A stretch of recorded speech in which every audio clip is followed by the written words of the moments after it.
America पर्वाच्या सर्व सदस्यांना मकर संक्रांतीनिमित्त मनःपूर्वक शुभेच्छा.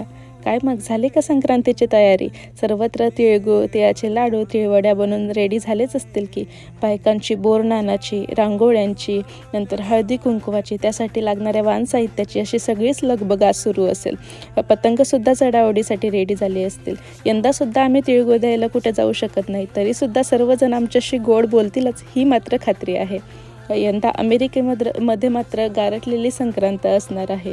यावर्षीच्या नॅनो इफेक्टमुळे सर्वच वातावरण इथं बिघडलं होतं. काही ठिकाणी खूप दिवसांपासून खूप जास्त स्नोफॉल झाला, वादळं आली, पूर आले.